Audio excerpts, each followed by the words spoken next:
Health field, I was thriving. I'm actually finishing my master's when I was resigning in the University of Nairobi. I did a bachelor's degree in BA Psychology and Political Science. Wanted to major in clinical and counseling psychology,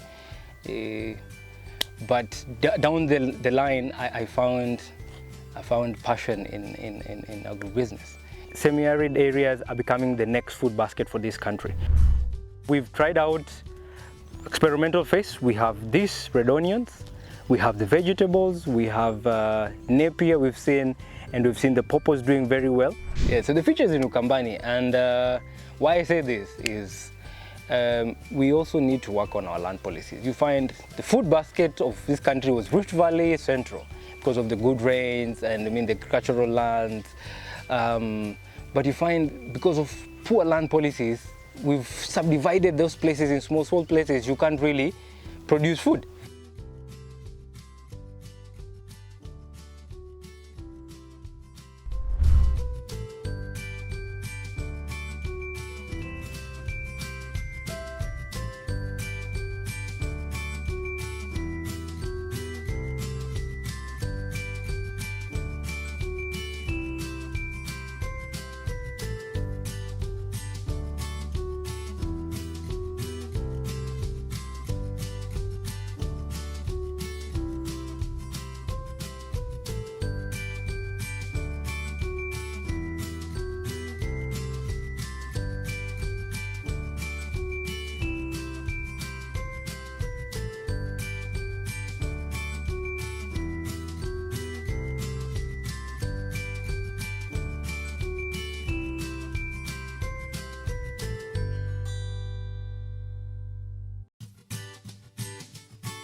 Welcome to Yatta constituency.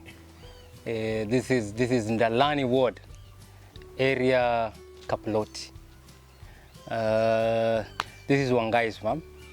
Officially my name is Samuel Kahenya Wangige. I'm a son of Mr. One Jeremiah Wangige. He's my father. He's also a partner in this job, so I couldn't miss mentioning him. So we do a lot of work with him here. This is our farm.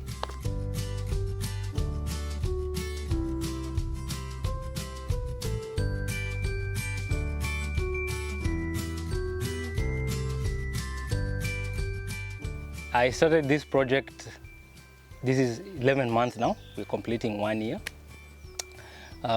Professionally, I was on another field. I was working in a health and profession. For 7 years, I resigned this is 2020, this 2024, 2022 end is when I resigned. I left the office to do this. And so far so good. It's been challenging, there's been ups and downs. You put yourself in a place where you ask yourself if you did the right thing or not. But above all, God has been with us. God has been with me, and yeah, I think that's me.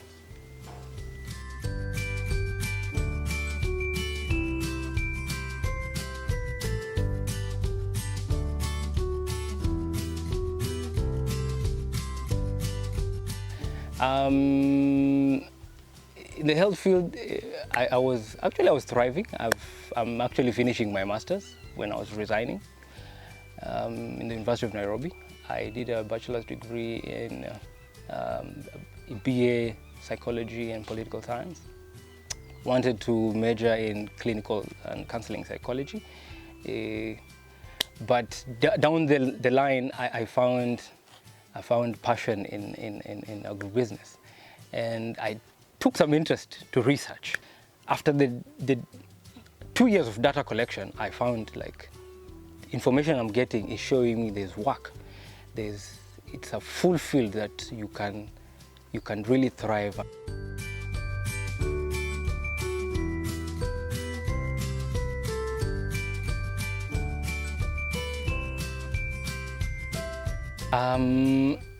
True, you make informed decisions, and I think you don't go in blind. You do research. Research informs your decisions. So I've been seeing successful stories from, and I think the fifth estate, because these programs you bring and you show success stories of farmers, they really encourage. Yeah, and interestingly, I didn't imagine myself sitting some time to be interviewed, but here we are.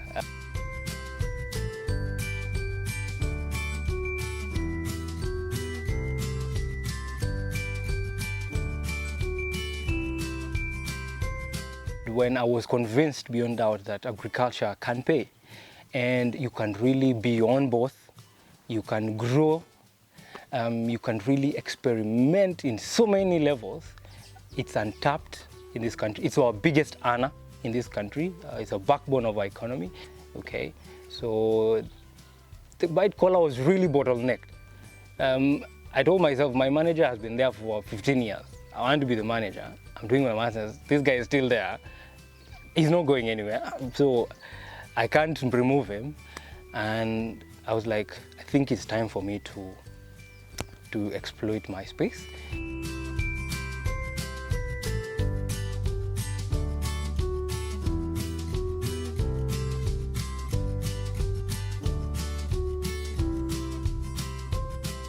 Ukambani is known for fruits. Pawpaws are doing amazing. We are trying out the citruses like machungwa and mangoes. We've done napier. The napier, we've seen they're doing very well. We are now, actually right now, we are feeding the area vegetables. We're doing spinaches, we're doing skumas. My square kilometer of 2 guys are coming for mbogas here. And actually you find people coming from very far to get vegetables from here.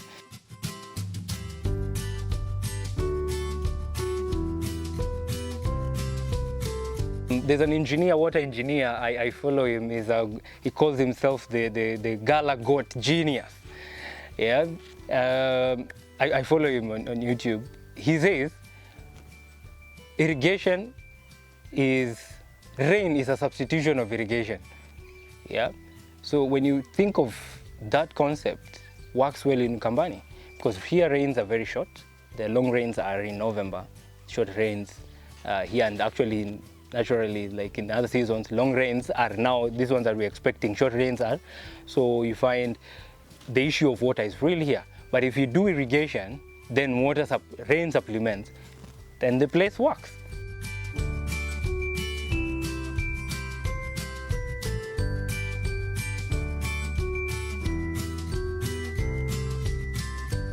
I thank God for this time that we've been here. It has been a challenging time, trying to get the correct crops that we'll do here. The experimental phase that we've been doing for the last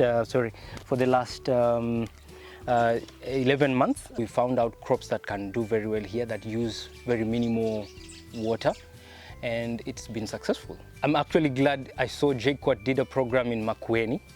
They were trying something called a moisture garden. There's a paper they put on the ground, and such research is really coming along, and actually science is developing. And why I'm saying we need to focus on our food security, because a hungry man is an angry man, and you can't even function if you're hungry. So if we can't feed ourselves, tutashinda tumeweka sufuria kwa kichwa.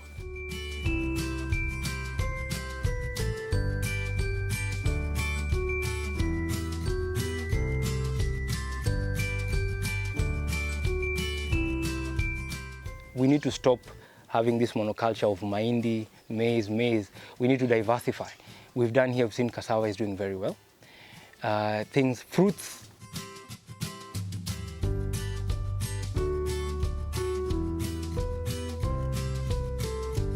So as I had earlier told you guys, this is an experimental phase.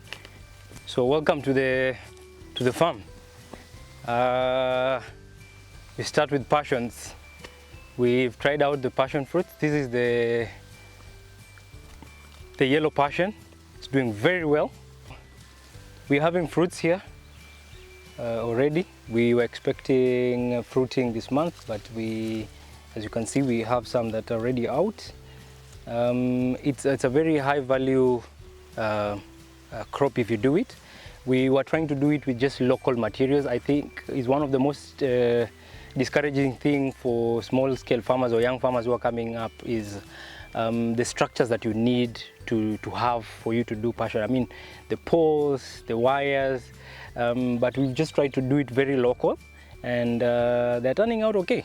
So again, we're also learning pest management right now, which type of pests are affecting and diseases are affecting this crop. So because it's an experimental space, we are not doing it in large scale. So we are seeing, for example, fruit flies, diseases like one we call it kangumu. But I have an agronomist who is assisting me with this work. So he comes, visits me once a week. So if you're doing this, you should be able to partner with an expert. So agronomists who are available to you, you can partner with them. They can be able to assist you in terms of crop management.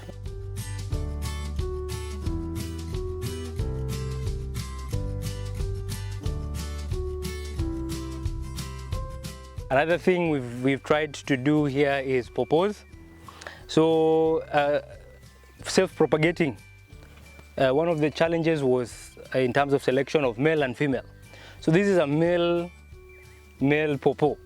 So you see, somebody can do their own seedlings, then you end up with males. So how do you do?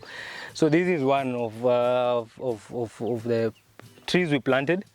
We were planting it as a female, but it ended up being a male. But we've not cut it down, but we wanted to study it and how it's, so we've used these traits in terms of selection, which seedlings are female, which are male, and how to do it. So one of the challenges in pawpaw farming, if you're doing your own seedlings, is getting male pawpaws. So you're targeting 500 trees, you end up with 350 male, 150 female. So again, you're back to square one. But on top of that, we have the parent pawpaws just across. I'll show you that have done very well. Those ones we bought already done, the seedlings. They're called Kalinas. So they've done very well, and they've shown us that is something we can do in this area. Advantages of fruits, the vitamin C, antioxidants that you get, the health benefits when it comes to fruits. I mean, we've seen with COVID how important it is to do your nutrition well. So fruits come in, your intake of the same. So with this, if you get small scale farmers now able to do this, get management programs that are manageable by small scale farmers, we are improving the quantity. So we are pooling our resources together. 100 pieces, spacing of 2, and you do one square spacing of 2. It's a small space. You can be able to plant 100 trees, and they are drought tolerant. We've seen they can withstand this harsh climate. So again, when you're doing mixed farming, is one of the crops you can really use to improve your revenue.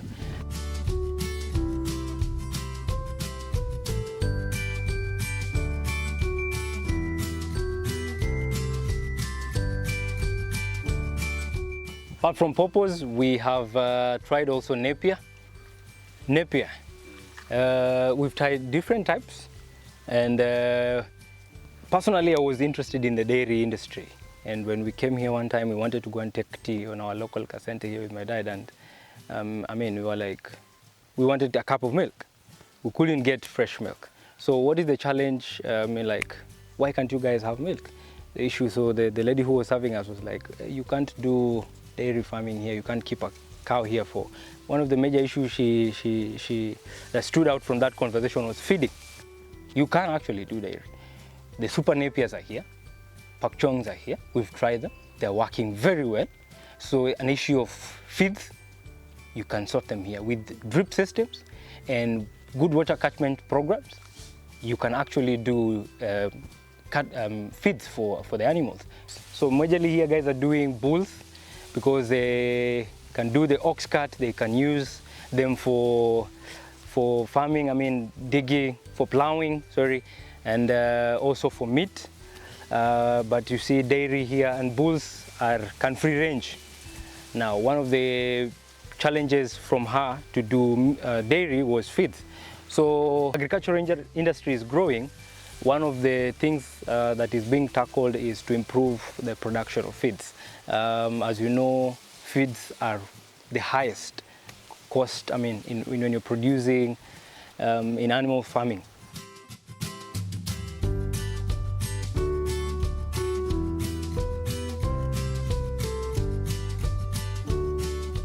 Here, as a semi-arid area, we've tried them out. They're doing very well. Minimal irrigation. We are using the tumbukiza, the famous tumbukiza method. We are digging 60 by 60 square hole, put manure. We put 10 sticks of the stems of mature napier, and we have this.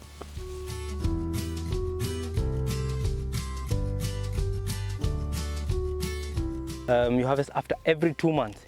You harvest, so it means 1 acre you can do three freshen. Give us few months. I'm working with some partners. We see if we can get. We'll start small. I'm following some guy called Ames, and he's been helping me. We source good cows. We start with the cow when it's small, so that we climatize it, and then we'll get a grown Frisian. We see how the two will perform, if we'll be buying full-grown cows, or we start growing from when they're calves.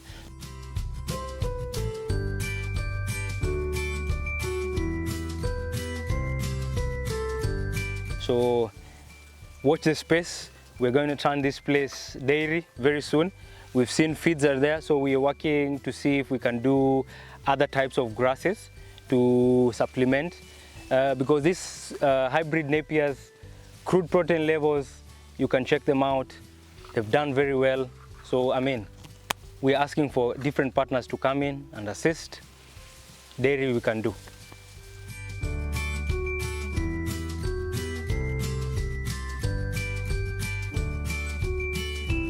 So this is pak chong, doing very well. We're going to use this for propagation. This is the Venezuelan type, and then this is the super napier. So these are full mature. We are to harvest them. You harvest after planting 3 months. They're ready for harvesting. So, but these ones we are doing to get seedlings for propagation. So it's the same. It's the same as this.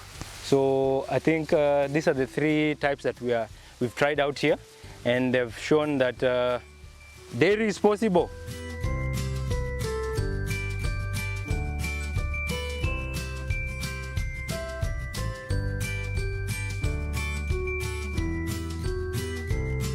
When you think of water in Ukambani, you think of water conservation, and when you think irrigation, you think drip system. Why I'm saying this, drip system saves 80% of the water that you use. So that actually makes it good in terms of agriculture here.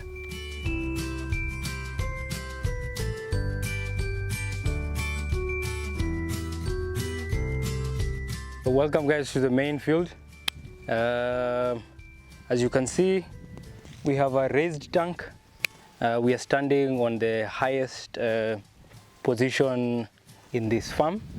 I use the principle of water finds its own level. So being the highest point of this farm, we can take water to any corner just by gravity. They're only 2 meters high, and they are sufficient enough to take water to the farthest corner.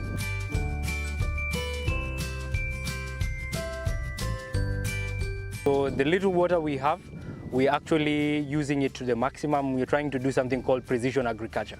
We are calculating how much water we're going to use, vis-a-vis the scaling that we are doing. So water conservation is also one of the things that I'm keen on doing here.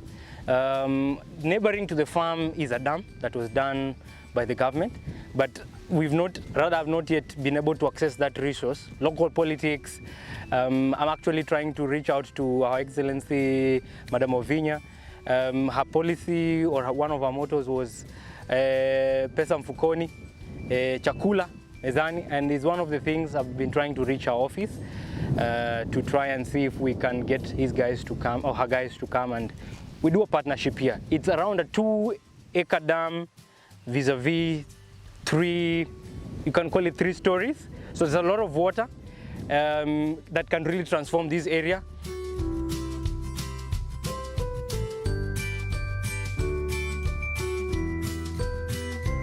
But guys are not yet aware, so I'm actually facing a lot of resistance from the local authorities when we're trying to access that resource, and trying to show people that it's something vis-a-vis consumption. We can also calculate to per ounce of water how much we can consume and how much we can use to produce food for this area.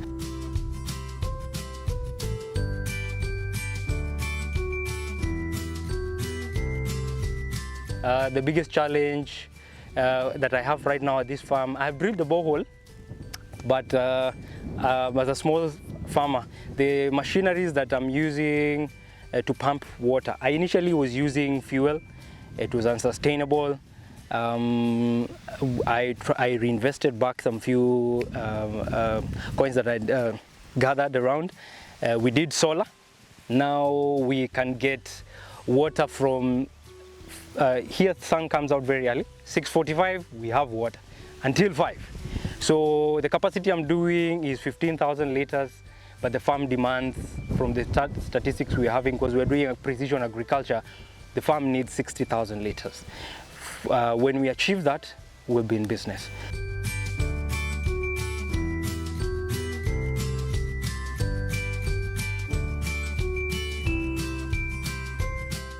So I'm calling out for assistance on the same area, partnership, and also the government to look into this, because these machines are very expensive.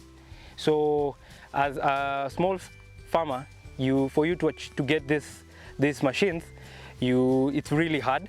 So it's one of the things that is preventing rather this farm even to grow, because these machines are very expensive, the solars and the tanks, for example. So if such areas, because I know His Excellency is focusing so much on agriculture, solar can really help us on that sector.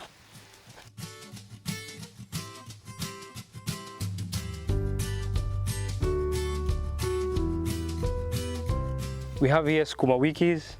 This is a local improved breed. Was recommended by my agronomist, which has done very well. We've tried it here. Actually, the crop is almost done. We are supposed to replace it. It's fitting well in our system here.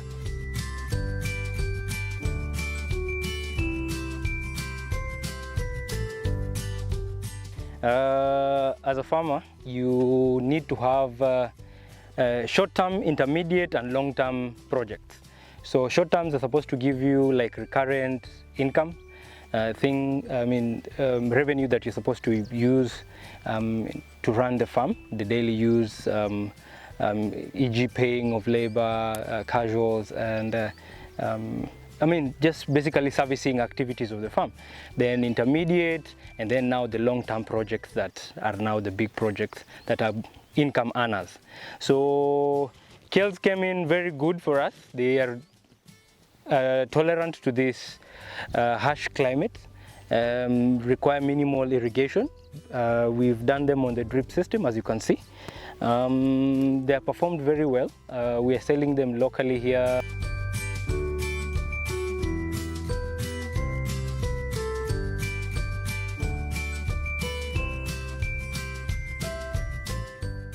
Actually, we are realizing as a young farmer coming in that this can become easily our main activity here, because the demand for vegetables in this area is very high, because people here are doing rain-fed agriculture.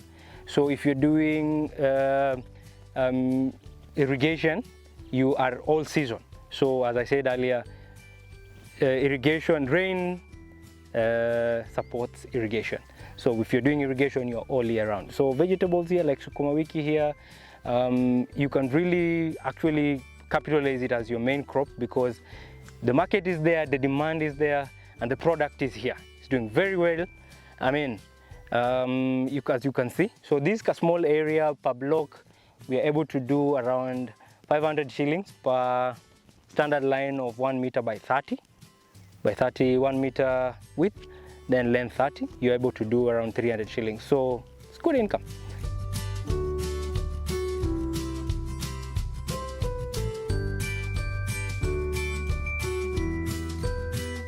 Is everyday income, and then intermediate is 3 months, long term is 6 months. So our intermediate brother crop, we've done kitungu, the red onions.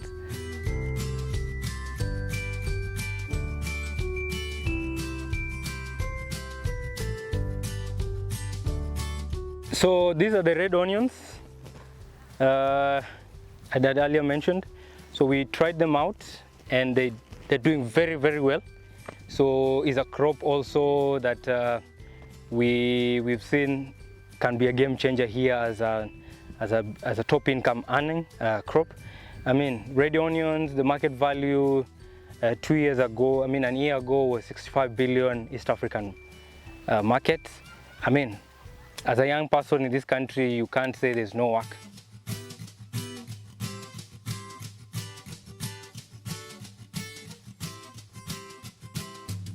If you're in Kombani, kitungu is working. We've tried it out.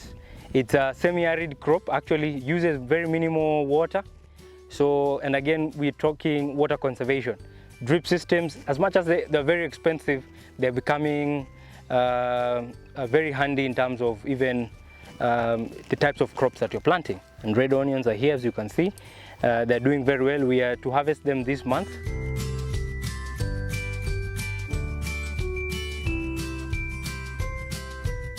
Statistically, my agronomist says textbook, and I'm seeing it practically. One bed of standard 1 meter by 30 has a potential of doing 100 kgs. So 1, 2, 3, 4, 5, 6. Those are 600 kilos at farm gate of 80 to 100 bob. Cost of production, put it a quarter of the same. You're working.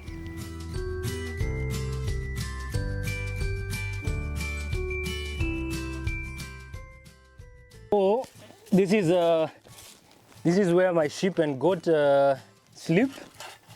We are doing organic farming. Is one of our main focus here. So yeah, so this helps. Every 2 days we clean. We get one wheelbarrow every 2 days, and then we do composting. Then we take it to the farm. So it's one of the things we were trying to do. So dopers, we are doing dopers, and we are doing the token bargain, and they're doing very well in this climate.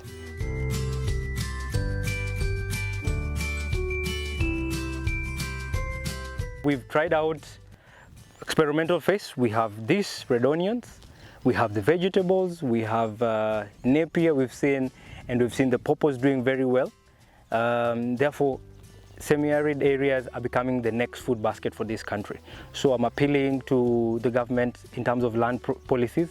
I'm also encouraging NGOs that are working in these areas to work with the farmers.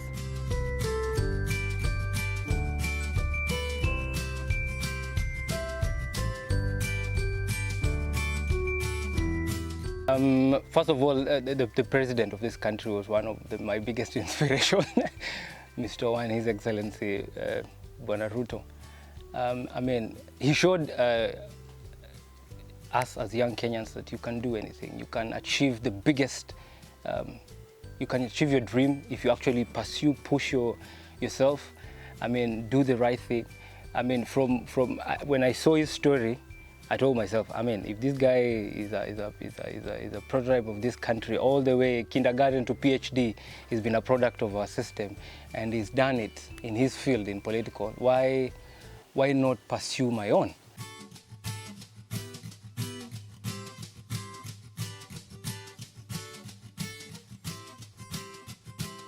So this farm, our main agenda was to try and show people within the area that it is possible. And as I've shown you guys, it's possible. Watch the space, we are going to do dairy. And next time you guys are visiting, we'll be doing dairy. There'll be a story on dairy on the same area. Next time you guys are doing, we'll have expanded this.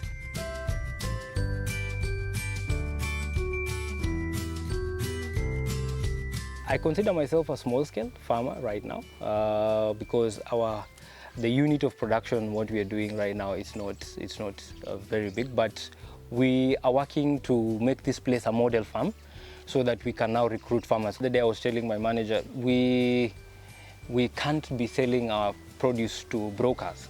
We're still producing very small, and these guys, you know, farmers are being exploited by these middlemen. Because you come here, somebody's buying something at a throwaway price. Because somebody else was telling me that you need to look at a full picture of when you produce. Farming is just not planting. It's a chain until the market space. So you find most farmers, small-scale farmers, just understand planting and taking care of the crop. The market space, they don't know anything about that. So middlemen come there and exploit the farmers on the same.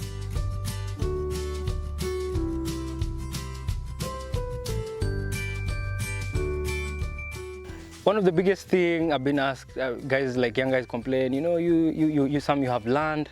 I mean, we've tried out small unit crops that can perform in a very small area, and they're high value performing crops. So you don't really need a big chunk of land to do agriculture. Back at home, your backyard, 50 by 100, there's so much information out there to use small space to produce food. So such a space, this is our family land. We acquired this with my folks. So, and they really encouraged me to take it up. When I was leaving work, my dad wasn't sure, but my big bro gave me 6 months. When he checked in, I'm still on the plan. Then he believed, actually, this guy is serious with his work. So, I mean, I was wearing a suit the other day. Right now I'm wearing another suit. So, and the potential is big, actually, yeah, from even where I was.